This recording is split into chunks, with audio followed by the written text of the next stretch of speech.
right, let me talk to you about materials. So one thing we absolutely need you to get for the start of class is a drawing pad, sketchbook, and some kind of pencil, some kind of writing utensils.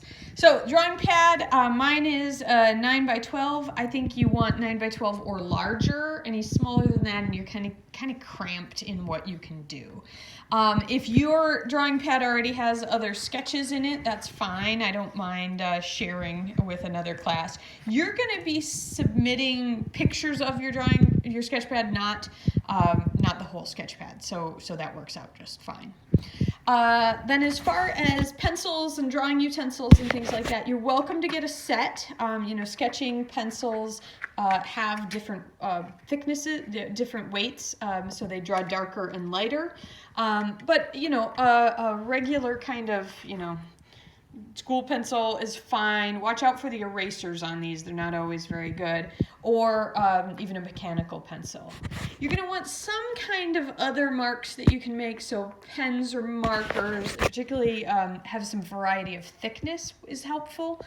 Some kind of colored pencils, you can see mine have seen better days, but they're still usable.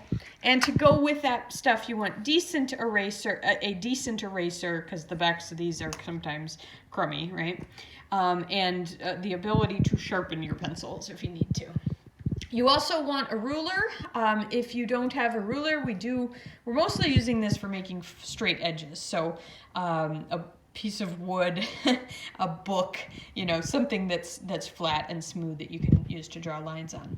If you can't, if you need to measure things, a ruler is helpful, but you can also take something like this and say, okay, it's 9 inches by 12 inches. If I fold it in half, it's 6. If I fold it in half again, it's 3. And you can find other ways to kind of fake rulers for this class. You will want scissors.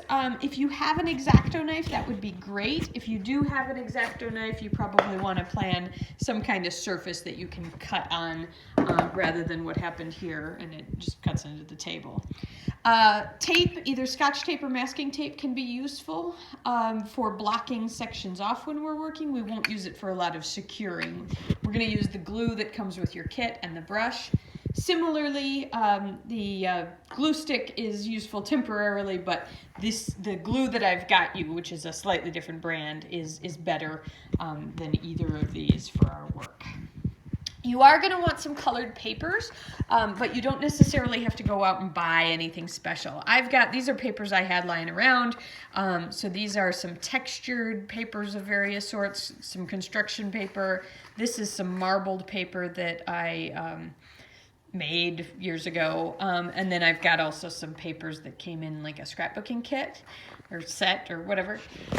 But you don't even have to go that fancy. If you need red paper, you have coloring utensils. You can make this paper red, and you literally can use that if you want to. We'll be using this stuff a little later in the quarter, so I want you to know about it so you can start collecting stuff if you don't already have a stash of papers.